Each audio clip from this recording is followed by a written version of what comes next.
My interest in politics grew out of my concern for environmental issues.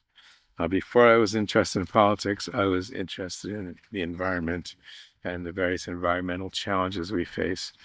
My educational background is biology, so I'm really a biologist, and I see the world through those eyes. And I see that we're, out of balance in terms of how we're taking care of our planet.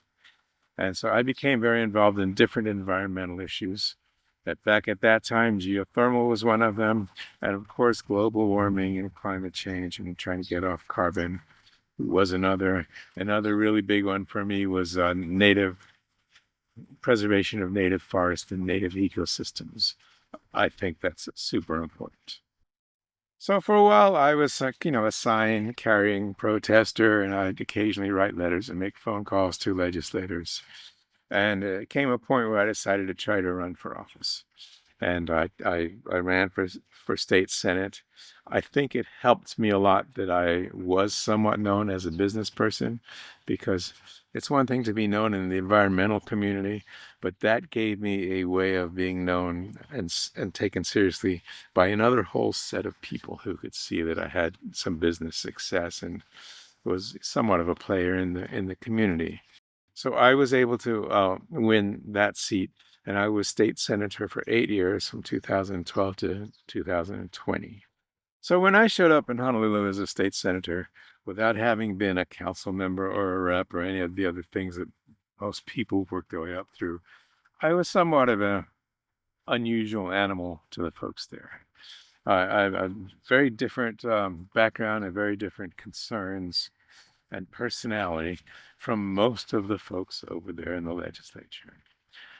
I think that in many ways that was good because truly represented the Puna community, being different and being not just like a regular politician. But it also, I think, limited my success or ability to advance there because, in my opinion, our legislature is run by quite corrupt people who run it on a very bully-based system where you bow down to them and you do as you're told, or you don't get too much advancement.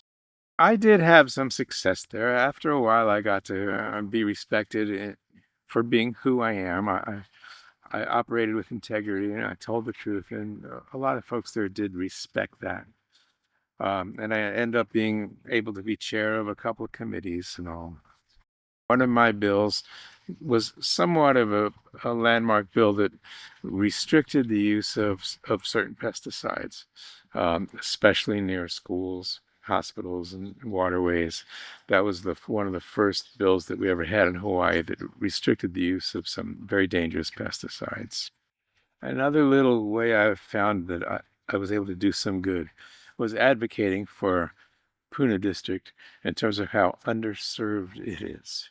And one of the specific ways that worked out is I was able to convince the State Libraries Division that we deserved a new public library in Pahoa. And they came out here a few times, we hosted them, and we got the ball rolling to build a public library in Pahoa. And when they came out here, and that was Stacy Aldrich, who's head of the library systems, they also realized how large Puna is and that one library wasn't going to be enough. That really, Puna deserved two libraries. So they're designing, with a little bit of my input at the beginning, a very large and modern public library that will one day be in Pahoa and a second one in Keau. And I'm very proud of having got the ball rolling on that. My motivation in politics was to try to do some good for the environment, and I've always been involved in that kind of stuff. But along the way, when you're elected, you find out you also have to represent your district and all the other issues that come along, the roads, the functioning of our society in general. And there came a point where spending so much time away from home, while I had a young child at home, and also realizing I wasn't getting that much progress, the balance sort of shifted of whether it was worth my time and effort there. And I decided to retire from politics. I've stayed involved in politics from a behind the scenes point of view.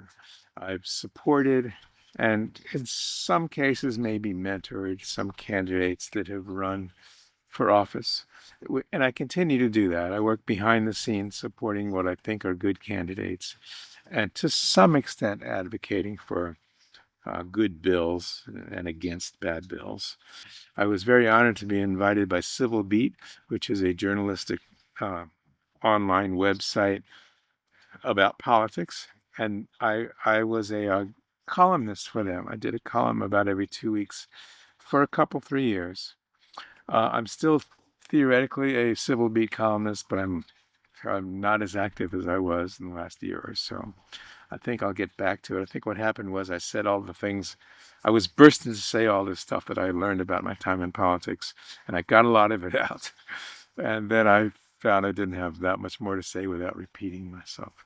But that was, to me, a great example of a way that I was able to be involved even after retiring from politics.